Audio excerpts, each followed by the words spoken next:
again on Lamed Beis Amud Aleph in Maseches Beitsa. Gemora asked, who's the author of our Mishnah? Talking about forming a kli with clay.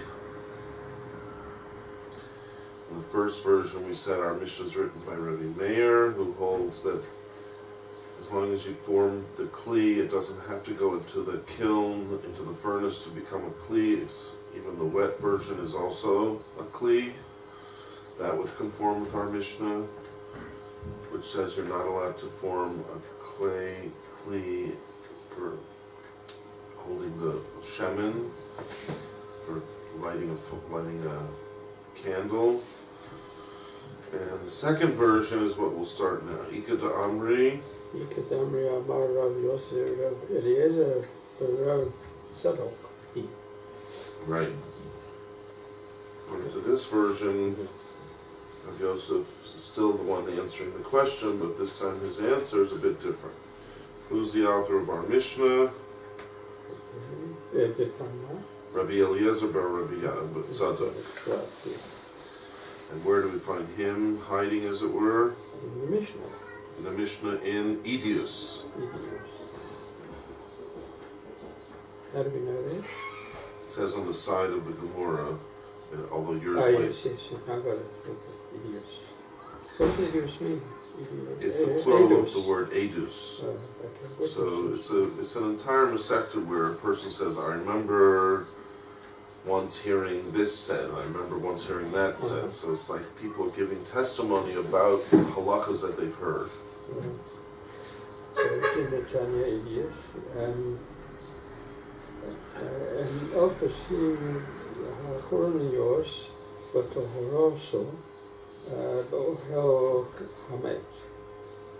So we read in this Mishnah that plates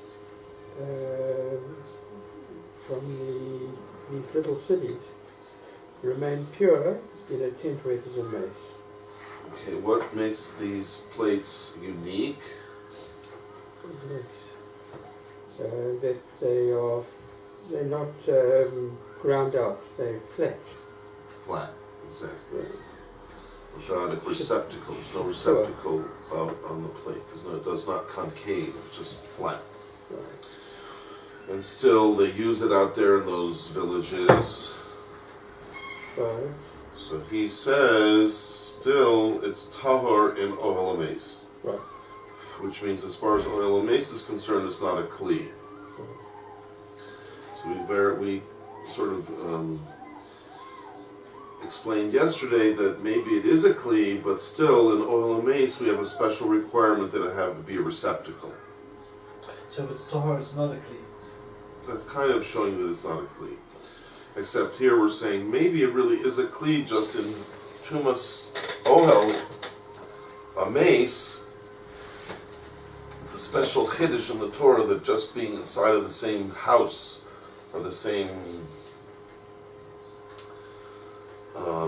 enclosure as a dead body, you become tameh just by being in the same airspace, basically. That chiddush has certain rules. Not everything, right? It's like a higher requirement than we normally have. To be qualified to participate in this tuma, it has to be also a receptacle. It has to be able to contain, let's say, a liquid of some sort. A flat plate is not going to contain a liquid. You can put something on top of it, but it's not going to be a container. It's not a container of any sort. Whereas if it just has a small concave surface, it already is considered a receptacle. So these plates, which their uniqueness is that they're flat and they're not a receptacle of any sort, it turns out in oil amaze, they're not makabel tuma. Why? Because in oil amaze, there's a special requirement, according to everybody, that it be a receptacle. Not necessarily because without that, it's not a kli. It might be a kli, but there's a special requirement that any kli that is going to receive tuma in an oil amaze, it has to be a receptacle. That's called the gezerus hakasuv. It's just merely, it's written in the Torah, just like paradum. It's a gzeres hakasum. Who says it has to be red? What if I have an animal that's not red, that it's, I don't know, black? Why isn't a black heifer make a person tahor? No reason necessarily, just that's what Hashem said. So it has to be red. Black is not good. Red has to be red. So that's called a chok, right? That's called Hashem's logic is not our logic. It's like not necessarily logical. So here also, why does it need to have a receptacle to become tummy and olam? I don't know. It's a chok. I don't need to know the reason. It just says it. Okay? But in our search for what's a kli and what's not a kli, the next halach is really going to be the more significant one. Because there's no requirement that it be a receptacle. So now we're really talking about something a kli or not a kli. In the next halacha, the zav halacha. Right. All of something to Tsama has to become a receptacle. Excuse me? All of something to be considered clear has to be a receptacle. Okay, I'm saying not that way. So perhaps you just weren't listening. Try to listen. I'm saying that might have been your conclusion, but we're going to see now that that's not true. Shalom Aleichem, Doctor. Shalom. Hey, yeah. How are you? I'm lucky that you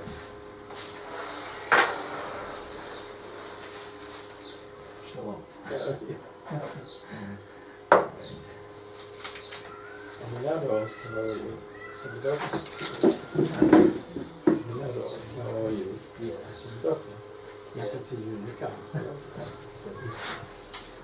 Anyway, this is juice on the seal. You know if it's like Yeah, it's from this bottle. Yeah, what's in the bottle? water. Water. Turn the camera off. Yeah.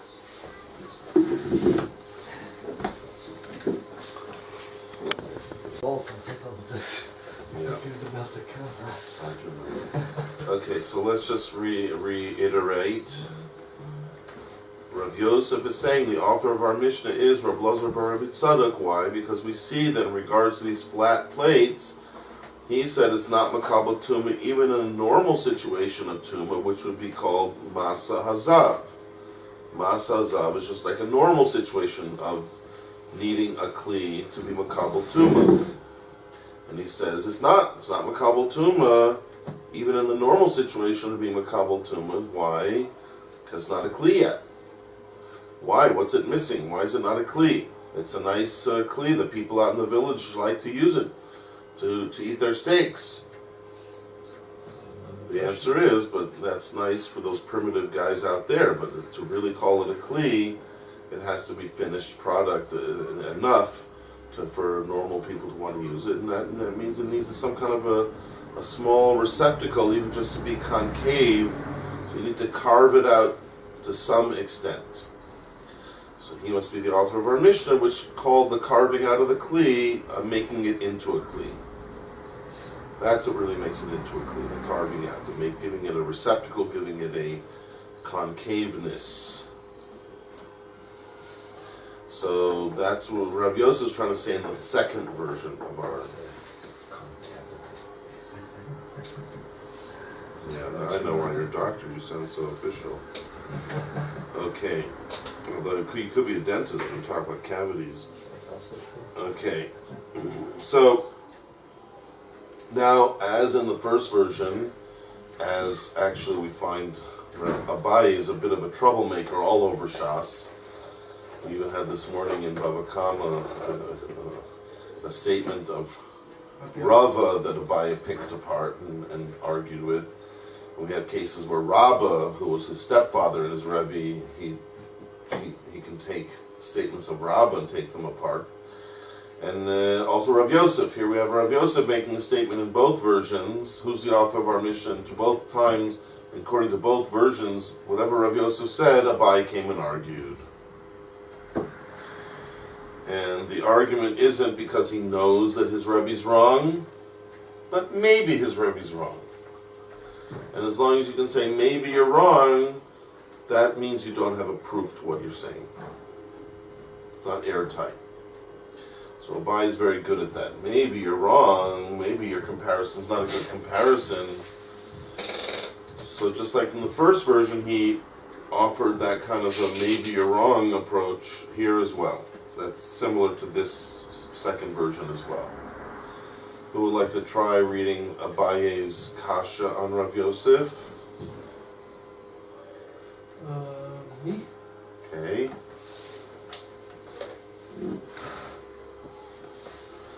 Amrle Abaye, everyone have it? First word to learn is Malachton. Yep, Amalei Abaye. That's the second. Oh, Much farther down. Malachtan, Aleph Malachton, and then what's the next word? Aleph Lamed? Amrle? Yeah, Abaye? yeah, Good. that's it. Yeah. Go ahead, Ceruli. Amalei Abaye, Abaye says Two.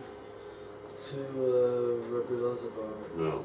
Muslim is a Tana. to And Rabbi Yosef, Abaye is an Amora. He's not going to be talking same to to Rabbi Yosef, unless you go to a kever and talk to the people in the kever, you're not going to be talking to a Tana, to Rabbi Yosef. who was his Rebbe. Yeah, Amalei Abaye, Abaye said to Rabbi Yosef, Dilma, Adkan Lok Amar Rabbi Eliezer, Rabbi Tzadok, Hassan, Ella, Techazi Lekabo Bei Midi. Perhaps Rabbi Elazar Tzadok only said over there where it's something that it's fitted to accept something, Mm-hmm. to hold something. Okay. Does it mean to hold what? Maybe he means if you carve it out, it'll now be fitting to hold something. So carving makes it into a kli because the carving will allow it to hold something. The plate So will that's now. a clear. Clear something that can hold something. Well, not always, but in this case, we're saying in order to become a kli, it has to have a receptacle. And Abai is saying, you know why Rabbi Elazar Rabbi Tzadok said that? Because then at least it's fitting to hold something. Right? If you have a plate that has a depression, has a concavity, then now it can hold something. Right? You can put something in there and then turn it to the side; it will stay in. Aval, but Oh, but hacha the marcha zila kabavei. right. So it's the same question as in the first version. But here, when you carve out this piece of clay, and it's still moist, so it's very similar to the first version now. Because it's still moist, what could it hold? It can't hold shemen. You're not going to put shemen in a moist container of clay.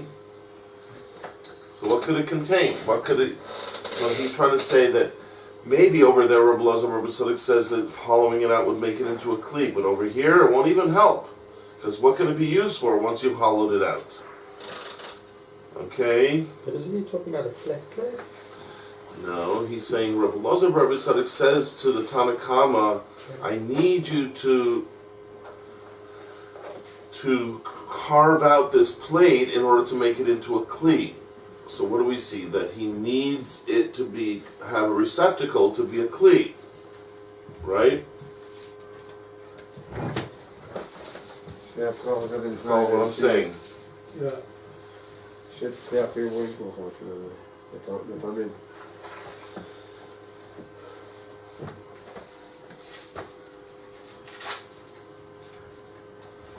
Kultuv.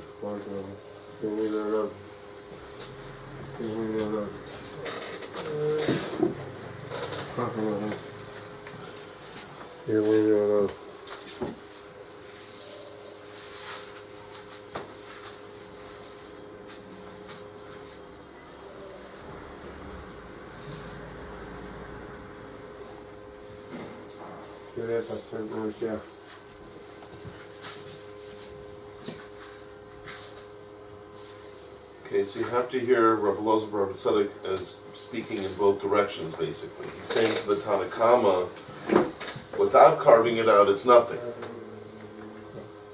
But does carving it out make it into a kli? Yes. Okay? That's what we're saying. That part of Rabbi Elazar Rabbi Tzadok's statement is in both directions. He's saying to the Tanakama, without being carved out, it's nothing. But if you do carve it out, it will be a kli. So he's talking about the oval mace. No. It's not carved out. No. It's flat. Yeah. Yeah? Yeah. So he's talking about the Zava? Who's he? I don't get what you're Yeah, saying. Tzadok. What's he? He's saying But he has this about flat plate Yeah. will also not be makabel tuma even regarding a zav, because it's only flat. It has no hollow cavity. But from what he's saying, we also understand that if you would carve it out, it would be a kli, and it would be makabel tuma. So that's what Rav Yosef was using to say he must be the author of our Mishnah. Because in our Mishnah it also says if you carve it out, it becomes a kli.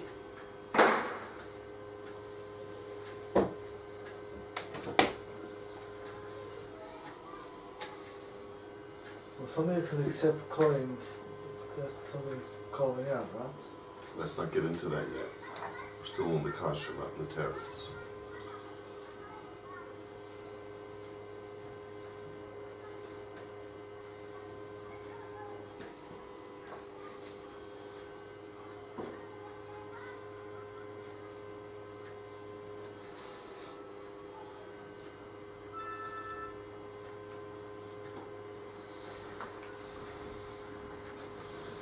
Shabbatai, Yeah, no, okay, sure.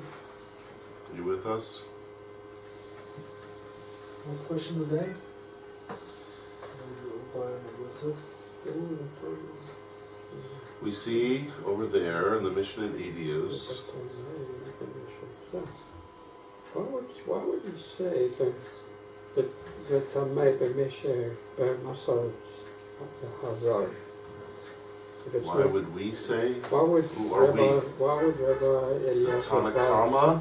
Yeah, it's Tzadok. He says it's not. Well, I don't get what you're saying. And I'm just trying to.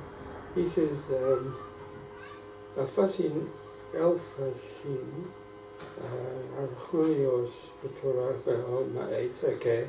So That's not him, by the way. That's a Tanakama. Oh, there's Tanakama. He shows up later on in the Mishnah.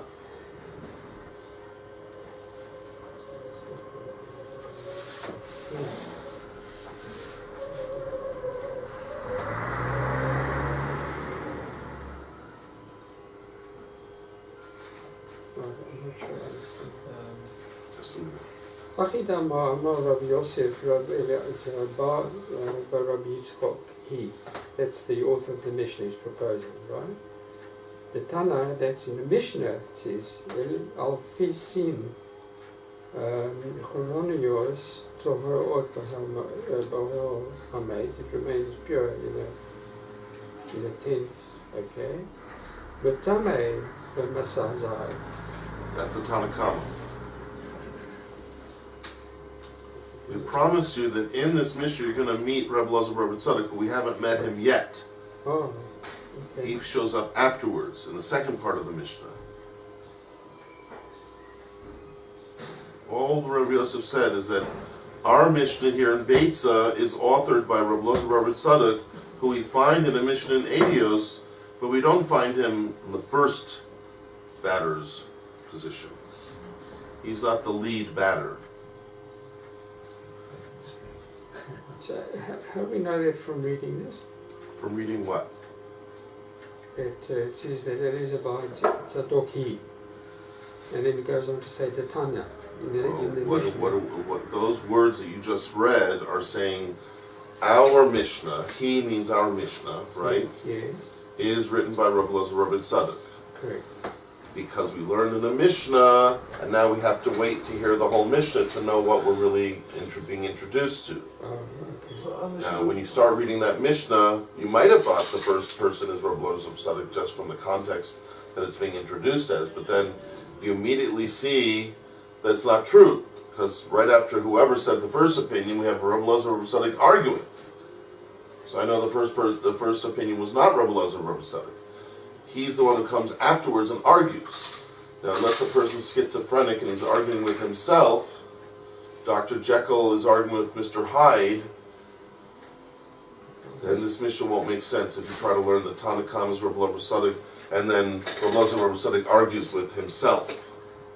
No, that's not how Mishnayos work, right? We're a little bit familiar with Mishnayos.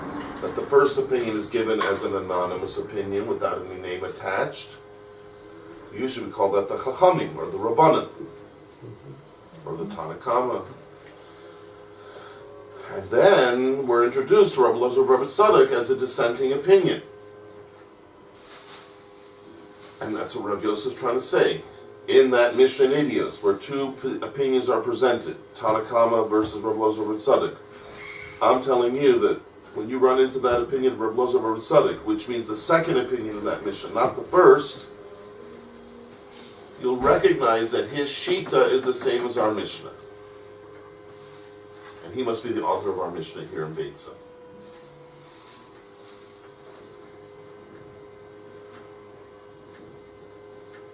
Capiche?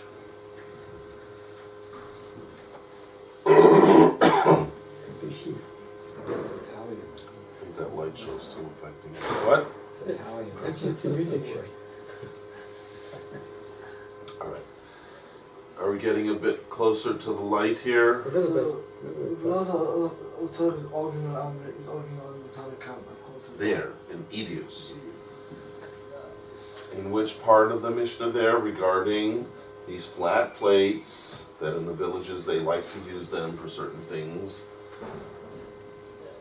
These Tanoim are arguing whether or not it can be Makabel Tuma from a Zav who moves them in some way, shape, or form. Okay, That's the question. that's the Machlokus in the Mishnah in Idios. Tanakhama and Elazar. That's right. Tanakhama says, Yes. yes, they are Makabel Tuma from a Zav, from a Masa of a Zav. And Reb Elazar Reb Tzadok says they're not. Says Rav Yosef, you know what their real Machlokus is a flat Kli, Makabel Tuma, is because you call it a Kli or you don't call it a Kli. So he says that's the Machlokus. Tanakhama says it's already a Kli without that. You don't need to give it a receptacle for it to be Makabel Tuma. Out in the villages they use it, so what more do you need than that? See, they're good for holding steak, ribs, That's right. flanken, all good to Zachen. That's right. And then Rabbi Elazar Reb Tzadok says, no, those crude aborigines out there, the Chornios guys, forget it. They don't indicate anything to me. To be a Kli, you have to have a receptacle.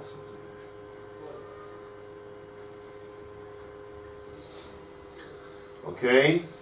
That's what Rav Yosef is saying. So what makes it into a receptacle? The hollowing out process. That you give it a receptacle. Yes. Or a conclavity. Right? Shabbatai? Yeah, that's fine. So that's Rav Yosef's assertion. What's Abaye trying to say? Maybe you're wrong. Maybe hollowing out a flat Kli does not always make it into a Kli. You do have a good proof that over there, out in the village, it made it into a Kli according to Reb Elazar Reb Tzadok. Yes. But you know why? Because it's a slightly larger thing. So as soon as you hollow it out, it can hold whatever you want it to hold. Salads, cereal. So it's similar, this slightly larger plate can hold more than just... Right. Not just a piece of steak that doesn't fall off when you turn it to the side. It can even hold cereal flat things. or tomatoes, and it won't fall off. You go like that because it has a receptacle. He's really repeating what they said about Rabbi Meir. What said it was a large vessel. Okay, you can say maybe Abaye's approach here is very similar to his approach there. But let's, without getting too fancy, let's just see what he's saying over here. Okay? He's saying over there, when did Rebbe Elazar Rebbe Tzadok admittedly say that if you do carve it out, you're going to make it into a kli? Which, by the way, he didn't say it directly, he said indirectly. It's an inference from what he said. If you don't carve it out, it won't be a kli. Sounds like if you would have carved it out, it would have made a kli. Okay, so it sounds like he's saying carving out a kli makes it into a kli. Right? That's what he seems to be saying over there in Edius. Says Abai, maybe not. Maybe it doesn't always make it into a kli when you carve out something. Maybe only when you really make it possible to receive something by carving it out. By those plates over there, the Ilfusim Choranios, the villagers' plates, you hollow it out, you give it a certain concavity, now it's fitting to hold something. You put your salad on it, you can put your vegetables on it, your cereal in the morning, right? Yeah. But over here, if you hollow out Getting this hungry. this piece of clay, who says that that's called making it into a kli? Maybe it's not always enough to make it into a kli. Can I ask something really basic here? I thought the difference between the first Mishnah, the first version and the second version was to compare the kli you carve out. Okay, you put your fist in and you make a kli to a plate which is flat. To compare, Yeah, not I compare. think, I'm using the wrong word, but I mean, Contrast. huh? Contrast. Contrast. Yeah. if you get two different versions, Yeah. okay? Yeah. Let's say two people came back from an accident, Lo Leinu, and the police are like questioning them. And this witness has his version of how the things played out. And in the next interrogation room, another guy has a different version. Now, would you say, oh, the purpose of the two versions is blah, blah, blah. There's not a purpose to the two versions. You got two versions because you got it wrong. Someone has it wrong. One of the two guys getting it wrong. Like I said, two different stories about the same thing. Yeah. What do we know? We have a Mishnah in Beitsa Yeah. that's talking about carving out a piece of clay to make a nair. Yeah. And whoever wrote this Mishnah said you're not allowed to do it on Yom Tov because that makes it into a kli. We had the Gemora saying, who would say that? Who could be the author of that Mishnah to say such a thing? And we have Rav Yosef answering, and then later on Abai questioning his Rebbe's answer, okay? But there's two different versions of how that played out. One version is Rav Yosef said it's Rabbi Meir, and then Abai asked his question, we ended up saying Priti. Okay? The next version was that's not what Rav Yosef said. He did not say our Mishnah is Rabbi Meir, he said our Mishnah is Rabbi Elazar Rebbe Tzadok. Whole different version. Different interrogation room, a different version of how things played out. You can't say, oh, you know what the purpose of the two versions are? Not purpose. There's two versions. Unfortunately, it's an oral tradition, and sometimes you get different versions. This guy remembers it his way, and this guy remembers it his way. The fact that each version, excuse the pun, holds water, shows that there's logic to each version. That much we can say, that each version is accepted by the Gemora as a valid version. It's like the person ran in to this interrogation room and said his version. The police said, it's plausible. And the other guy ran into the other interrogation room and gave a whole different version of how the accident played out. And they say, you know what, that's also plausible. Then you have to, maybe have different ways of figuring out who's telling the truth. Okay? But there's no purpose of two versions. Why is the Gemora bringing two versions? Because there were two versions. The policeman who writes up the whole story for the record, right, to sit in the file of the police station, you know what he's going to write up? There were two versions of the accident, and a superior officer is not going to say to him, why did you say that? What's your reason for saying there's two versions? You say, because there was two witnesses and each one had a different version. What do you want from my life? I didn't choose it. You don't choose to have two versions. just is. If you choose to have two versions, something wrong with you. A writer of fiction can do that, right? He can say, well, in the next chapter I could write it this way, but I could also write it differently. So, you have these modern authors today that they'll write both. If you want to see this version, go to the next chapter. If you want to see the alternate version, go to the following chapter, right? I remember they wrote a book like that once. If you want to see this version played out, go to page 17. If you want to see the other version played out, go to... When you write fiction, you can do that. When you're writing nonfiction, you can't create two versions. There's something wrong with you if you're creating two versions already. You can record accurately that there were two versions, because that's part of our job as historians, as writers down of the halacha, of the oral tradition. If there were two versions, I have to be honest and write them down to report the news that's fit to print. The Al-Navi was the real. Yeah, the real that's version. right. But one thing we can say, whichever version was really the right version, they're both logical, or else the Gemora would have nixed them. So And we don't see the Gemora nixing it. We just say, okay, that's a version, and by the way, there's another version. So the Gemora accepts each version is a valid version, meaning there's nothing wrong with it internally. Which is the real version? Till Elul Navi comes, we're not going to know. they're not the same version, different versions. It's different versions, right? Any parent knows that this is the modus operandi for living in a normal world, right? The vase broke. You ask the kids what happened. He did. Johnny He says did it. Tommy did it. Tommy was. It's not broken. Tommy says that Johnny did it. And, We're pretty good at creating two versions. if you had a nanny camera in there, then you can figure out what really happened. Like today with surveillance and stuff, people have their whole homes, so the kids can't get away with as much murder as we used to. But two versions just means there's two versions. In the old days, two versions meant someone's lying. In the Gemora, it doesn't necessarily mean someone's lying. It means that each person remembered it the way he did. How did that end up happening? I don't know. Maybe there actually were two different stories that occurred. Maybe Rav Yosef said one comparison, and a few years later he said a different comparison. Maybe Rav Yosef changed his story. Maybe Rav Yosef offered two different plausible explanations of our Mishnah. But in the meantime, let's just take the more simple approach, I would say. The two different versions means two different versions. Tommy's version and Johnny's version. Both guilty. But hopefully for better reasons than Tommy lied and Johnny lied. Shabbat, are you with us? Mm-hmm.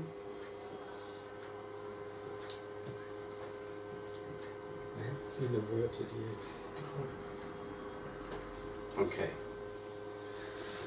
So, we are trying to understand the second version's question from Abaye.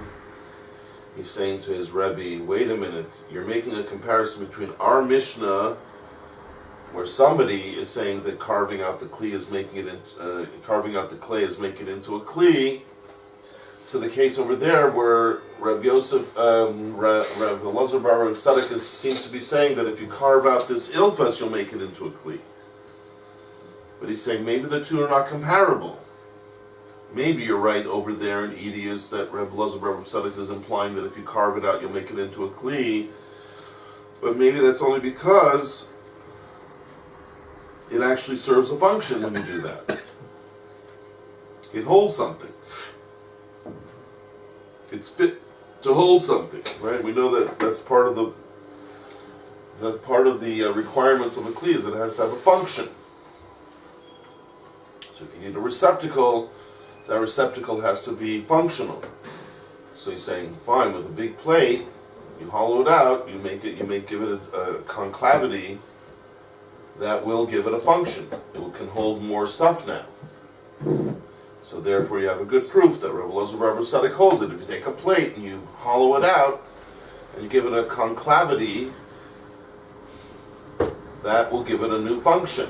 can hold more salad, more cereal, more whatever, right? It says Abaye, but who says that will work over here?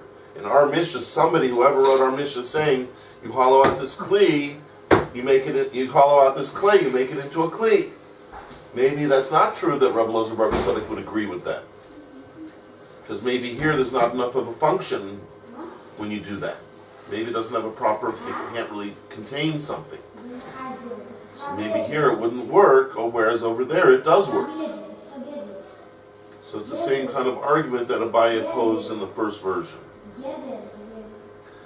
To which the Gemora gives in the second version a similar answer to the first version, which is actually encouraging, by the way. When two versions do match up in certain details, that's very good. It shows that we got it pretty good, pretty right, those parts. Everyone agrees as part of the version. What's in the second version? It says what?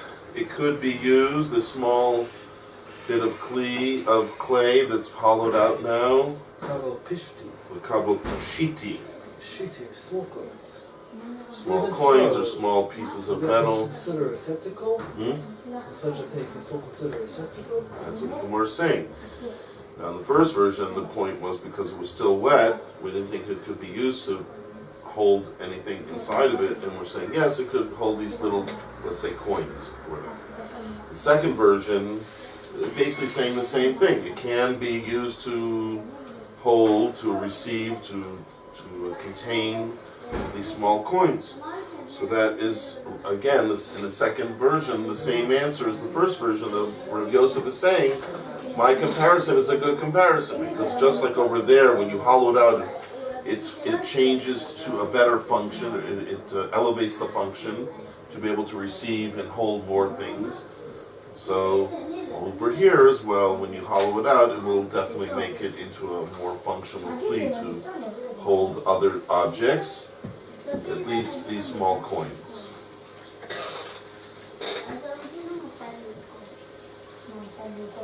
Okay? Which line are you on? The Kawi, the Shiti? Yeah. Except that is repeated twice in the Gemora, so I'm not sure which one The you're referring to. Pashiti originally was to show that they were small, right? They're small, Right. but also the fact that at that point what seemed to bother us was that the clay was still moist. Before putting it in the kiln, it's still moist. We thought with a small clay like that, if it's still moist, there's no real function. So Rashi said that the first one you're talking about big clay, kalim. Pashiti you're talking about smaller kalim. That's the answer is cheeky, but yes, Yeah. that's why Abaye was felt that maybe it has no function.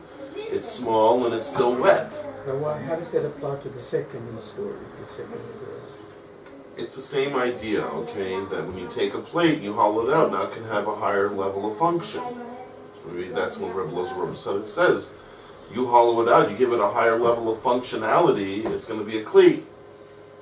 Right. Before you hollow it out, all you can do is put on top of it, like I'm putting this on top of that. Right? This doesn't have a receptacle. This table's not a receptacle, but I can still put stuff on top of it. That's what you can do with these ilfus haranis. You can put like a steak on top of it, a piece of meat on top of it. It won't fall off. But Rabbi Elazar Bar Tzadok is saying that's not enough to make it into a kli. It has to have some kind of receptacle, right? Because that gives it a higher level of functionality. Now it can hold within it, contain within it other foods that would normally have rolled off, right? Abaye is saying, okay, that's true. Rabbi Elazar Bar Tzadok is saying that over there. But who says he would say the same thing over here, that when you hollow out this piece of kli, you'll give it more functionality and make it into a kli? What more can it do once you've hollowed it out? Still, you can't do much with this thing.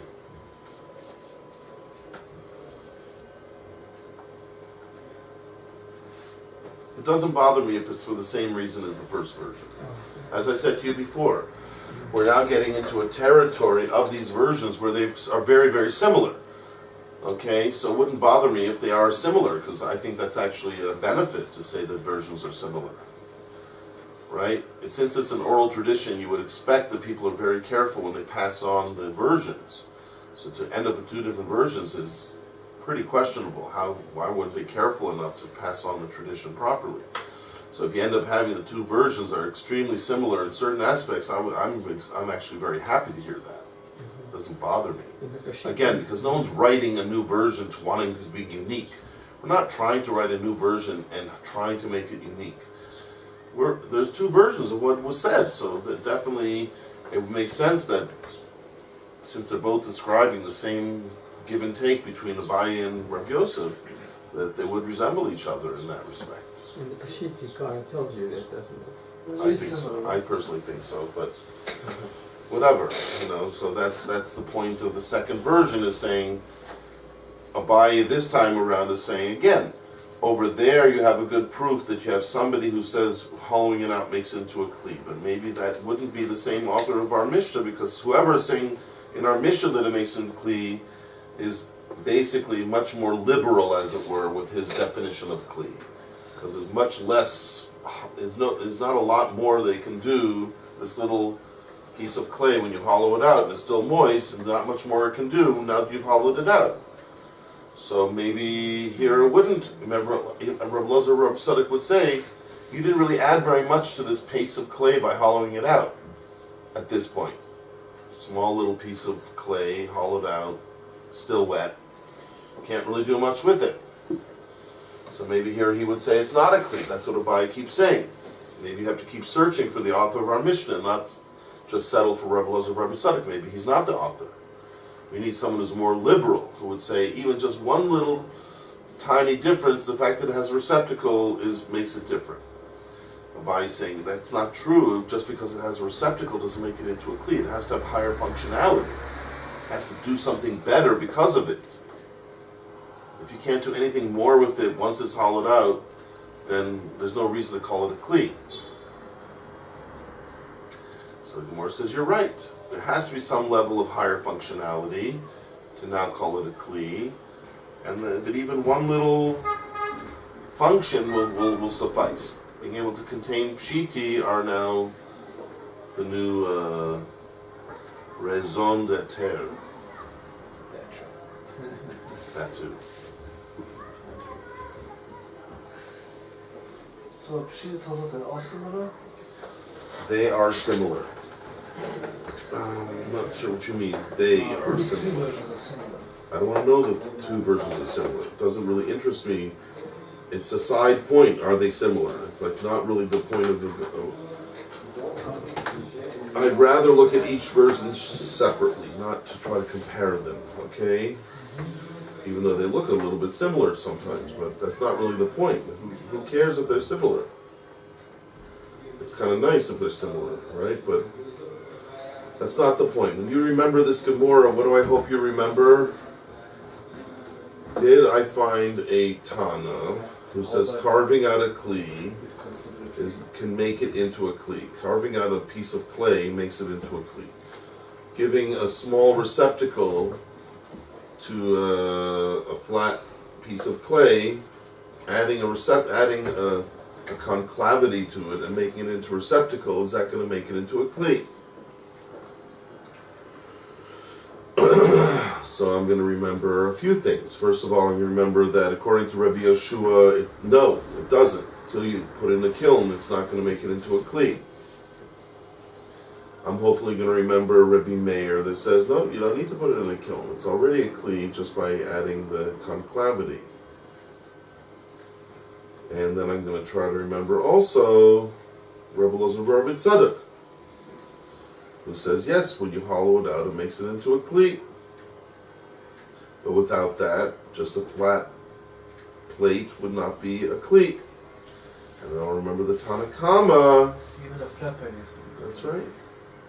So I think that's much more educational to remember those four opinions. I have 4 Tanoim now to add to my memory banks. Who's the Tana holds that called me something That's one question, the way our Gemora wants to figure out who's the author of our Mishnah.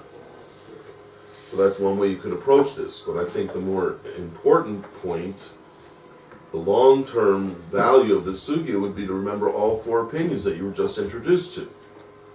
Rabbi Meir, Rabbi Yeshua, Tanakama, and Rabbi Elazar Rabbi Tzadok.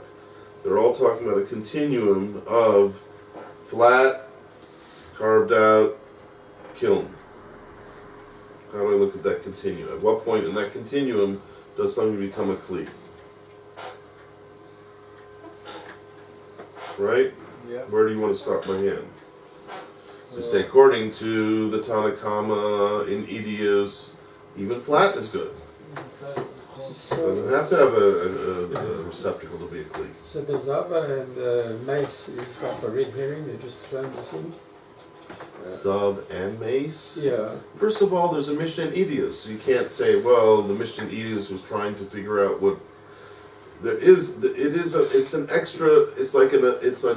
extra piece of information in this question of, does something need to have a receptacle to be called a kli? You don't need it though, to... What? You don't need that information.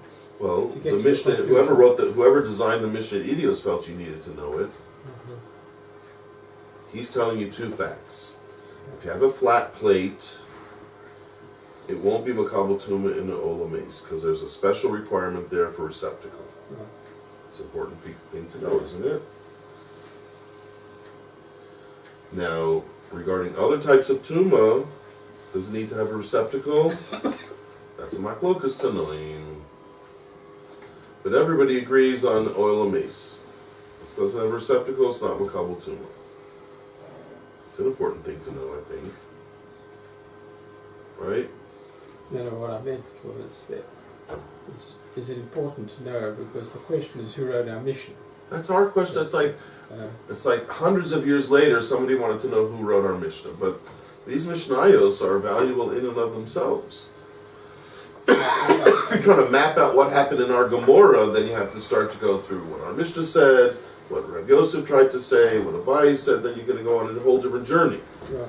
But as far as just the information that's provided in these two Mishnayos that our Gemora ended up bringing, I think there's enough valuable information there to keep you going for quite some time. In the end of the day, you want to know who wrote our Mishnah. There's two possibilities. Rav Yosef either said it's Rabbi Meir, the one who argues with Rabbi Yeshua, or Rabbi Elazar Rabbi Tzadok, who argued with the Tanakama. Two people who said when you take a piece of clay and you hollow it out, you make it into a kli.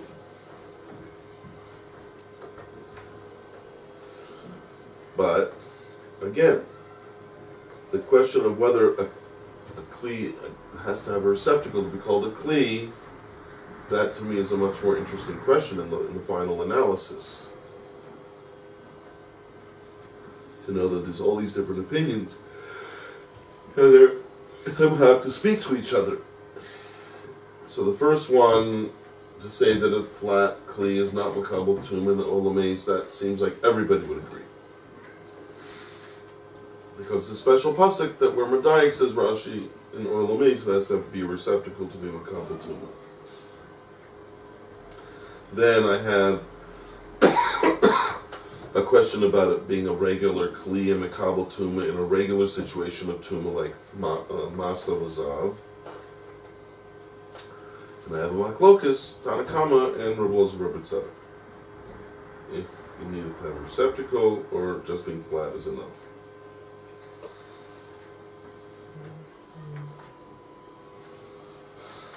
A lot of opinions go now how to fit each one. First, just memorize the opinions. I think that's a very worthy project. Because everything else is speculation. Who's the author of our Mishnah? What did Rav Yosef say? Two different versions. Abai threw a monkey wrench in and he dealt with it. Those are very important ideas, but it's kind of like this frosting on the cake as far as I'm concerned. Because you have two Mishnahs that are introduced in this Mishnah that have a very similar topic about the carving out of a kli cheres, whether it needs to have a receptacle. And you have a number of opinions of Tanoim in regards to that. To me, that's very extremely informative. But there's also the logic of our Gemora. What's our Gemora trying to do? Trying to find the author of our Mishnah. And then Abaye's question, well, even if you find people who sound similar, it's not always the same as in our Mishnah, because our Mishnah is talking about a specific kind of klicheres. It may not always be true that there's a comparison. It's a whole new question. All right, anyhow, shall we see the Rashis on this second section? Yeah. Good. Ika Amri, the last skinny line in Rashi. Everyone see it? Yep. Correct? Now here it is. Ikalamri. Amar Rabbi Yosef. Mm-hmm. So this is the second version. Rav Yosef saying what? Keep going. Mitni. That's an abbreviation, right? You see the apostrophe over the yud? That means Nisin, our Mishnah. Nisi. The Katani. Chitat. Aner. Manahu. Manu. Our Mishnah that we learned what? That hollowing out The Ner is makes it into a mana, makes it into a kli. Our Mishnah that says that, in the second version, Rav Yosef says what is Rabbi Elazar Bar Rebbe Saduk He. It's written by Rabbi Elazar Bar Saduk. To Amar that he said Ifnei Hakika.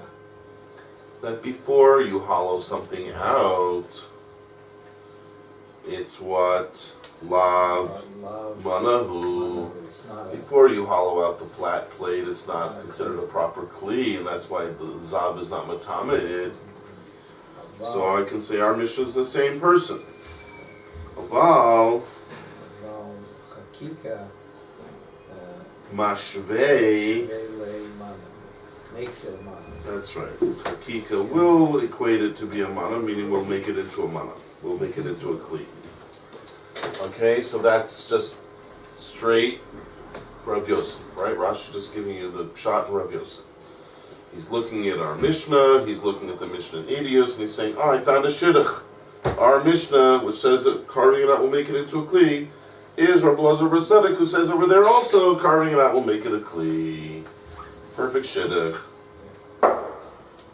Now Rashi says, there's certain things we have to discuss. What do we have to discuss? First thing we have to discuss is Ilfasin Charanios. Anyone want to read the next Rashi? Yep. Alphasin Charanios. They are talking about plates. They're using out. Okay, in the outback. Before Shakama, explain that Kairos shall be Iyos. Ayarot. Ayaros. There. Plates that belong to the cities. Yep. She'einon b'nei Nachrim. Krachim. She'b'nei Krachim.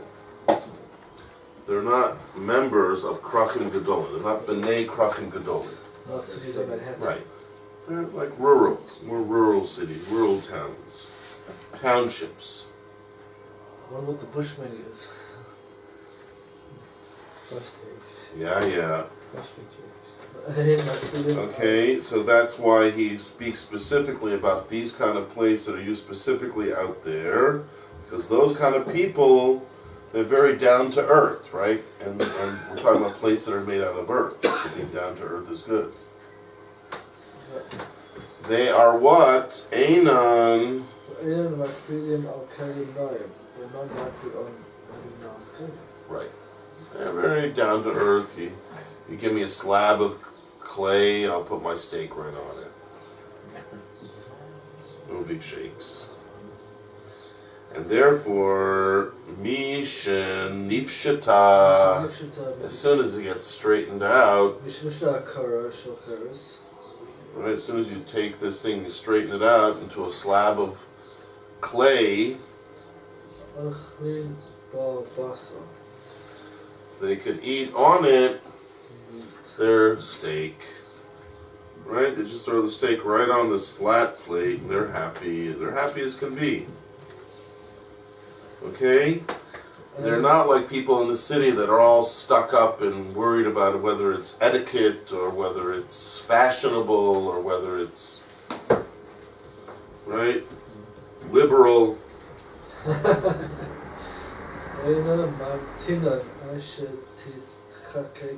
They don't wait until it gets carved out. They don't have patience for that. They have more important things to do, like plow the field and things like that. If you want to take time out to make this flat plate a little bit concave, forget it. I don't have time for that.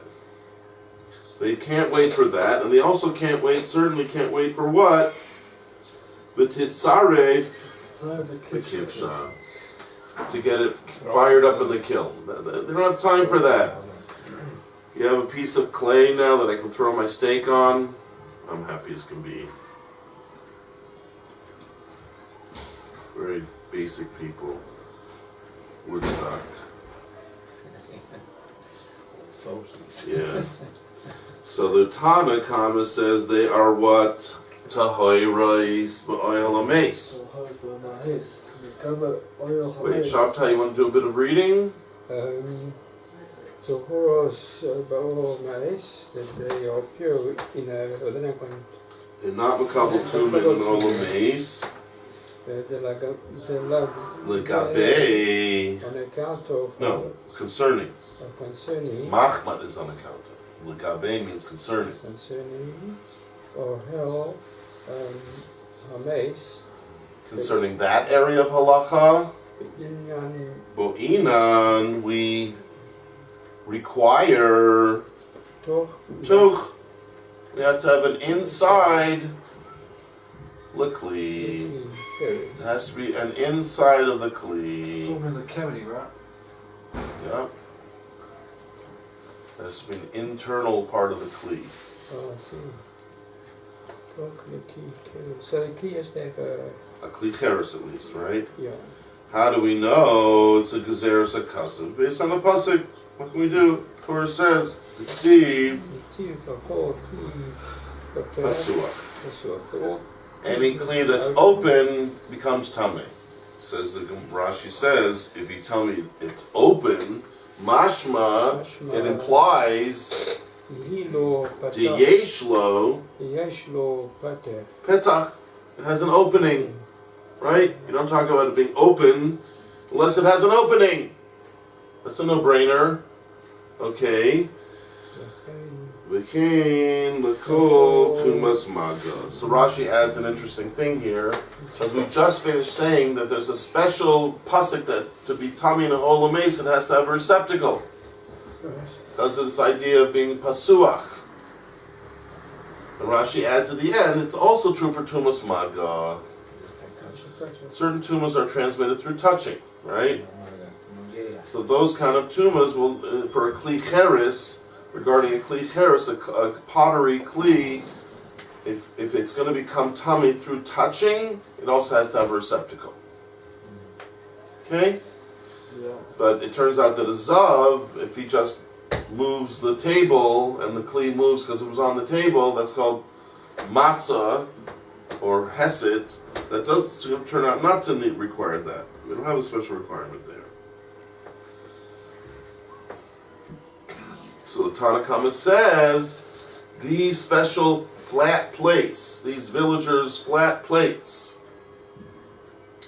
In the other type of tuma, masa of the zav, they're tumeos, the masa zav.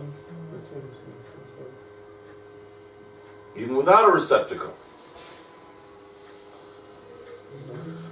Rashi says, who's going to read Rashi? Jack, you want to go back to doing a bit of reading there? Zav. Mitamei, Cheres, the Hesed. Hesed means moving it, right? Like if I go like that, I just moved a bunch of things without touching them, right? Now, if I'm a Zav, and I go like that, and I move all these other kalim as I was moving the table, that's called Hesed. Right? I jiggled it, I moved it, I made the kli move without touching it. So some people are so tameh, like a zav is so super tameh that he, just by moving it, can make it tameh. Doesn't have to touch it. Right? What is by Hesed mean movement? Now the Gemora doesn't say hesed. Hesed means movement. The Gemora talks about masa hazav. That's called let's say he bangs on the table and the kli goes up a bit. Right? If I go like that, something went up as a reaction to my banging. So Rashi says that's really not that relevant. The main thing is hesed. Hesed means that I move it, not whether I made it go up necessarily. So Rashi is changing it slightly from what the Gemora was saying. But it's the same idea. A certain level of tuma, the zav has a very high level of tuma. He's an ava tuma. And turns out he can be matame kalim, a little bit like oil mace without touching it, but oil mace is a bigger hit. It's just by being in the same enclosure. I didn't even move it. I didn't do anything. I didn't even look at it. Right? Here I have to actually affect it. I made it move. I made it move somehow. Right? My action made it move. So I am affecting it. So that's another chiddush, true, but it's maybe a little bit more logical that I did something to that kli. Okay, but there are certain people that have to actually touch it to make it tummy. But here we're talking about the zav. Zav has the power to make something tummy even just by moving it, even indirectly. So Rashi says here we don't have any requirement of receptacle, right? Because it's learned out for us, meaning we learn out a pasuk. Now, Torah's Kohanim is a name of a midrash on Vayikra, but it's also another nickname for Vayikra. So sometimes we just, instead of calling it Vayikra, they call it Torah's Kohanim. So over there it says, no, May, it's like from, we learn from a pasuk. So the mem is just not part of the pasuk, it's just saying we learn from a pasuk. Now, take away the mem and you have a pasuk saying, V'chol kli cheres asher yiga bo hazav, etc. Right? So the pasuk seems to say that a zav has to actually touch it. But Rashi says, V'darshinam hasam, but we have a special drasha. I guess that touching is not the only thing that we learn from there. We learn out something else. Zeh hesed tov. This is called moving it. Even though the Torah says he touched it to make it tameh, the Gemora says, or the Chazal say that it really is referring to just the movement. Now the reason why they may have a right to say that is because maybe there's two psukim that talk about him touching. You say, okay, the first one means touching. Why talk about it again? Oh, must be an extra kiddush of just moving it. I'm sorry. You're moving? You're doing hesed? I'm doing hesed. Even though I'm not. If I'm a zav and I'm making you move, then you become tameh. You want to come with me? Or? No, I'll walk, thank you. Sorry, it's going to end at the end of the week, but for us it's not going to end until the end of next month. Yeah, well, Oh boy. Oh boy. No, we're not going until next month. he's trying to say that he really looks forward to giving me a ride in his car again. I actually do.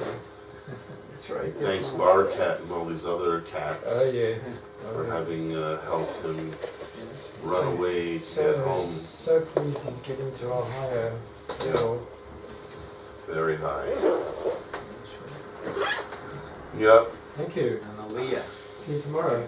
All right. Be well. Thank you. Okay. Try to stay out of trouble. No tumas hesed. I'll try. No promises. Be later. See you later. Don't be a flat kli though. Bye. Bye-bye. Be a receptacle. I'll give something for her, a flat clip, no? No. I'll let you know. Oh, thank you. That's why when someone's dead, they flatline. No receptacle anymore. Yeah. That's it. All right. So Rashi's saying, which sometimes you have to actually look at these things inside to make the most sense out of them. But I think, in my experience, that would be the probable cause that. Even though the Torah says he touched it, the reason why they're able to darshan this extra level of chiddush, of hesed, which means they just has to move it, as I demonstrated, is because perhaps it was a repetition of a pasuk, so they say the first one could be maga. The second one has to be something more than that, so it's an extra kiddush of even hesed. In any event, yeah, so we're saying for that you don't need to have a special receptacle. The kivan, towards the end of the line there. It's right in the middle of the Rashis, after he quotes by Yikra Tesvav, Darshin and Hasam Zeheseto.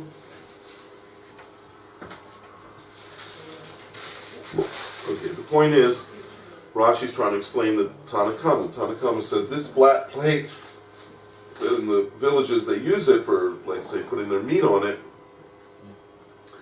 It's not matama in olames, that everybody agrees on, but the Tanakama says it is matama in masa hazav, which Rashi says is really just a form of hesed, tumas hesed. The kivan de matamile, see at the end of the line, further on, more in the middle, go up a few lines. No. Yeah, not go to the end of that line. Yeah. The kivan de matamile. See it?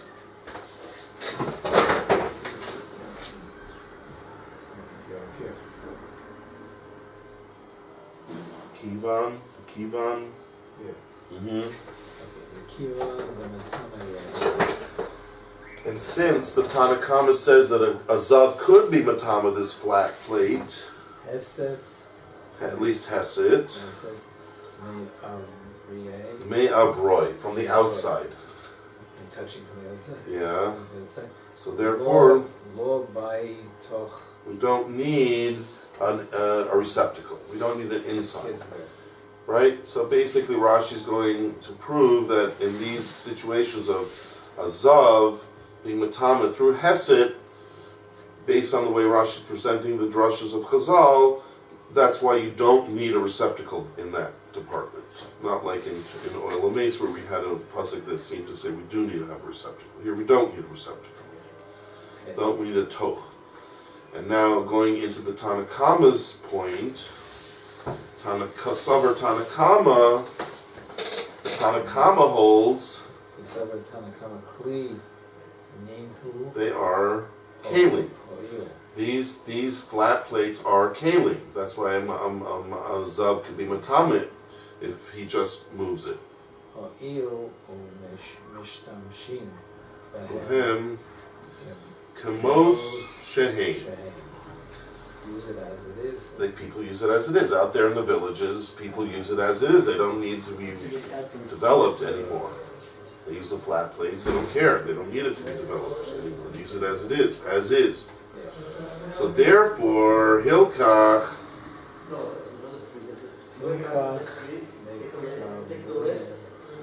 Makablim Tuma, they are capable of being Makabel Tuma L'Tama, as long as it touches something that really has a capability of being Matama. Like not everything is Matama Kli Cheres. Let's say a Zav, whatever. We're talking about a Zav here having contact even indirectly with this Kli, it'll make it Tameh. But the point is that Tanakama is showing that he doesn't need it to be a receptacle to be a Kli. Whereas Rabbi Lazar Omer, meaning Rabbi Lazar Bar Tzaddik says,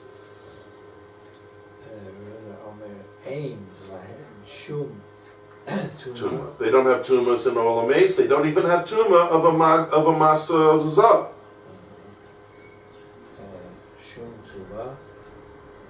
Dilav kli, because they are not a kli. They're not a kli, and that's what our Gemora is trying to prove. Rabbi Yosef, who brings this, is trying to say our Mishnah said if you carve it out and make it into a kli. Over there also, that's really what Rabbi Lazar Bar Tzaddik is saying. That till you carve it out, it's not a kli. But once you carve it out, it will be a kli. Okay? And the reason why if it's without the carving out it's not, is because it's not nigmara malachta. Which means what didn't get finished, what part of its work didn't get finished, Rashi says? Chakikasan, the carving out. That's what he meant. That's what Rav Elazar Bar Tzadok meant. The malacha didn't finish. What malacha didn't? What? It's a finished product. It looks like a finished product to me. No, it's not carved out. So that's what it means. It's not finished. So therefore, we can make a diuk. Ha, Rashi says, behold. That's how we make a diuk. Say, oh, without the carving out, it's not a kli. But ha, behold, if nechkaku, if they do get carved out, then mitamos, they will be makabel tuma. They can be makabel tuma if they get carved out. So that's the flip side of what he's saying. If you don't carve them out, they're not makabel tuma. But if you'll just carve them out a bit, they will be makabel tuma. And therefore, we can work our way back. Mida aflut, from the fact that they argue the ilfasine with these flat plates. So we see the Rabbi Eliezer, Rabbi Tzadok, Chakika Mashve Lahu Mana, which if you remember up at the first wide line you read before, that's what we're looking for. We're looking for someone who says who's carving it out makes it a kli. So according to Rav Yosef in the second version, that's what we found. We found that he holds carving it out makes a kli. How? By the diuk of it. Okay, we'll stop here.